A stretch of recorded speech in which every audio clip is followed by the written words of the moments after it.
I'm here live. I'm not a cat. I can see that.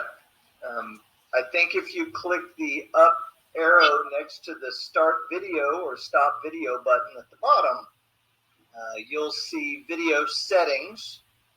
And I believe in video settings, you will see the video filters option that you can turn off. There we go. There we go. Hey everybody, it's Eddie from Tokyo. This is your cryptocurrency update from Japan, and that intro clip, that's courtesy of Judge Roy Ferguson in Texas. Yeah, that really happened to him. It was an online hearing when attorney Rod Potton didn't know how to remove that cat filter. And it makes me tear to this day, a year later, as it went viral again on Twitter with the 1-year anniversary. Now, in this video, we have breaking news. It's a new document from Ripple in the SEC case. Also, the CFTC, they're flexing their muscle. And what I mean is that they are outright challenging Gary Gensler and the SEC. We're also going to look at the market, why Shiba Inu is pushing over 60% gain in the last 7 days. And the US government is one of the largest holders now of Bitcoin. They're bragging about that. And JP Morgan, an analyst, says he thinks he knows the fair value price of Bitcoin. BitBoy also made a huge statement. Gosh, I think it's going to actually spark some change in this industry. And BlackRock entering the space? Yes, they are. And their entry has the likelihood of adding trillions into this market cap. And then a big development, of course, the SEC is admitting that they made an error. This serious, sloppy mistake that really demonstrates to everyone that they are not capable of handling the regulation of this space. And this is about democracy, freedom, transparency, and a free market system, as I quote attorney John Deaton.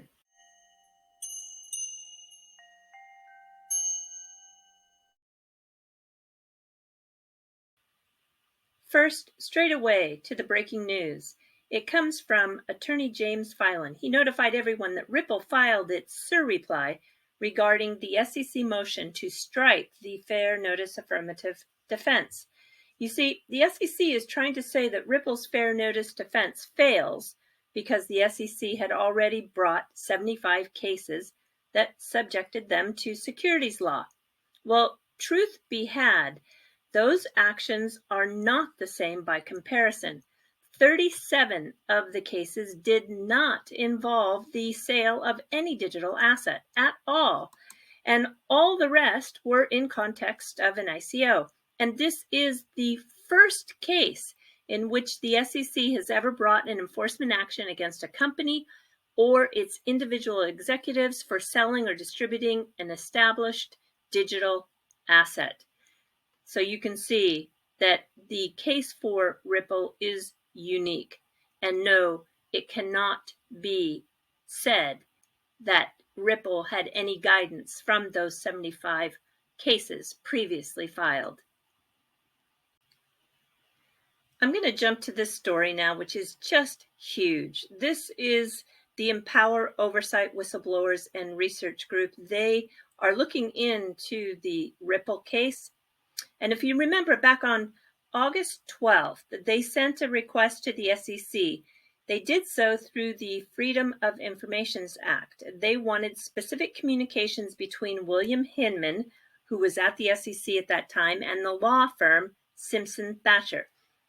They wanted the communications, including calendar entries, because it just is very strange that Hinman was supposedly retired from this law firm, but yet he was getting millions in payments from the law firm while he was at the SEC. So they had requested to see any written records, text, voicemail, emails, meetings, the minutes, reports, statements, etc. And the SEC failed to comply within the statutory deadline, and they basically withheld agency records because we find that on December 10th, the SEC research specialist issued a no records response. And then they continued on some other request, continued to say no records to the request. However, on the 28th of January, it has come to light that the SEC found an error.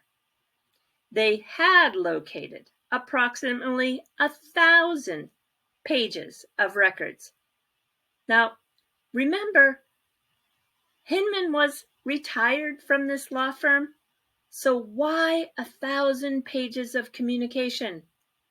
And don't forget, Simpson Thacher was also an Enterprise Ethereum Alliance member, too. This is looking very, very bad. I want to say that beyond a shadow of a doubt, the SEC is inept, meaning they are incompetent.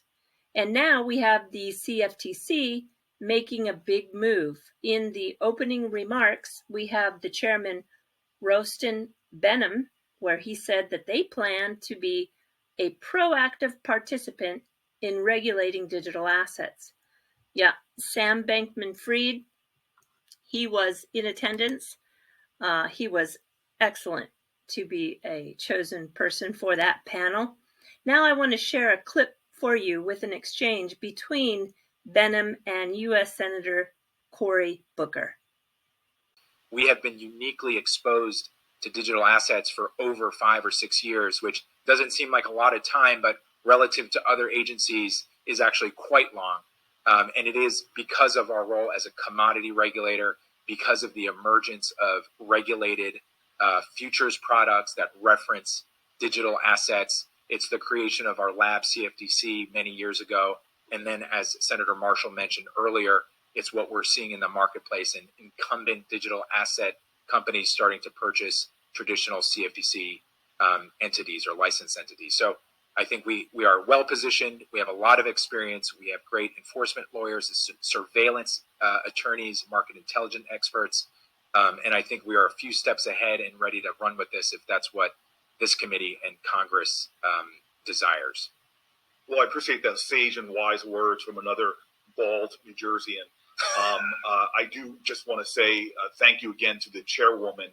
I do believe we really need to move quickly to control for some of the worries that we have, but also to seize upon a regulatory framework that will help this. As I said earlier, if you just look at the demographics, it's already having a bit of a leveling field. This is a area where 16% of all Americans are involved in crypto, and that's growing. But already you see 18% of African Americans, 20% of Latinos. You see the majority of crypto owners don't have college degrees, and they're engaging in this space. I just think this is a time for us to act quickly, and I'm excited to do that in a bipartisan way through this committee that I believe has real jurisdiction in this space. So while on a public front, it'll probably appear that the CFTC and the SEC are working together, but I really do believe this is a power struggle between the two agencies.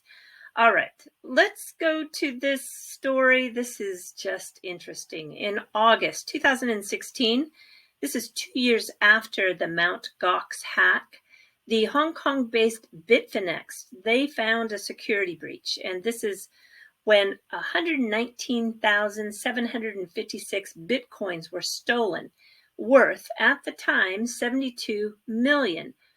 Bitcoin fell on that news to $514. And it was a time when many of the exchanges were keeping large amounts of assets in hot wallets. Now, the parent company, iFinex, created a special purpose vehicle, an SPV, for users who lost money, where they could earn interest or redeem them for $1 per the BFX token. The question on everybody's mind right now is, what is the United States going to do with their seizure? These Bitcoins were traced So being the stolen asset, are they going to return it to Bitfinex? The Department of Justice, they are bragging about how this is their largest ever financial seizure. So don't forget, 11 years ago today, Bitcoin was just $1. Have a listen to the Department of Justice in their announcement. Almost 120,000 Bitcoin, which at the time was worth approximately $71 million. Today, the value of that Bitcoin has grown to over $4.5 billion. And speaking of announcements, we have a big one from BitBoy Crypto. He has announced that he is no longer going to do any sponsored content on his channel. I think this is going to have a huge impact on the space. And moving along, we've got an estimate of Bitcoin's fair value coming from none other than JP Morgan. They are putting it at a fair value price of $38,000. But 7 hours ago, look at this. BlackRock, the world's largest managers of wealth, they have 9.4 trillion under management. It's entering the space. They have a new job posting for a blockchain engineer to help drive execution of their development of the distributed ledger technology and digital assets. It'll be a part of their Aladdin services, and it'll also have their own smart contracts. Their entry will easily ramp this space into the multi-trillions. Taking a quick peek at the top 50 by market cap, you can see it's looking pretty good. We've got Bitcoin just a hair away from going over the 45,000 mark. Wow. And the total global market cap is over 2 trillion today. I promised to tell you why Shiba is up nearly 60% on the 7-day. Well, the developers are working on a metaverse-related project to build utility for that meme coin.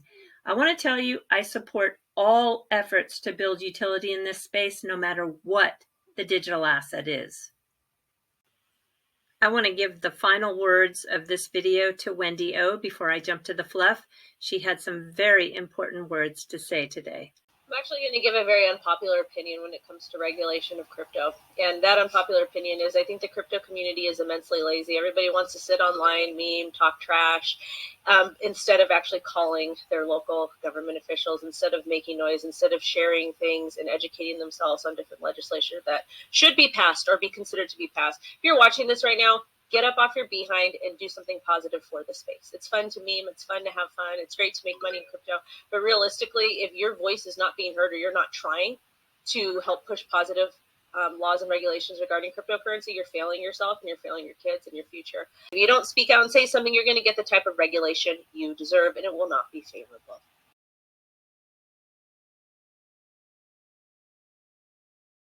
And jumping to the fluff, I want to tell you that there is so much snow in Japan. Yeah, this is Hokkaido, but even Tokyo received snow today.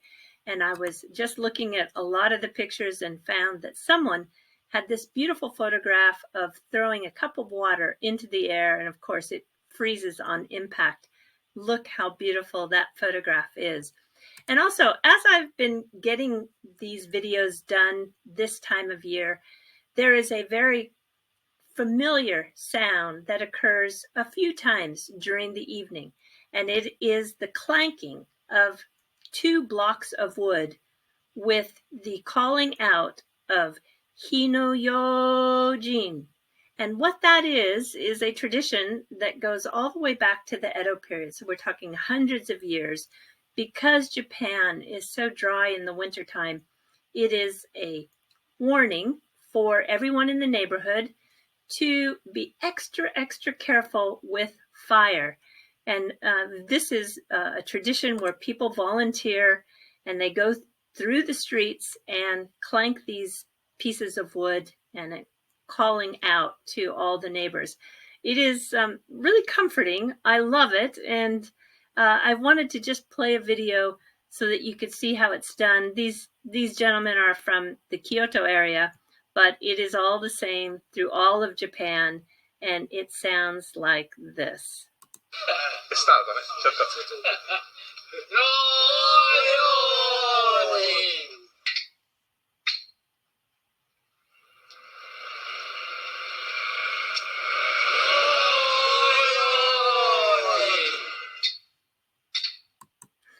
Yes, so it may seem a little strange to you, but you grow accustomed to it, and it actually feels really nice to know that you've got your neighbors looking out for you. All right, everybody, do take care. Sayonara for now. Bye-bye.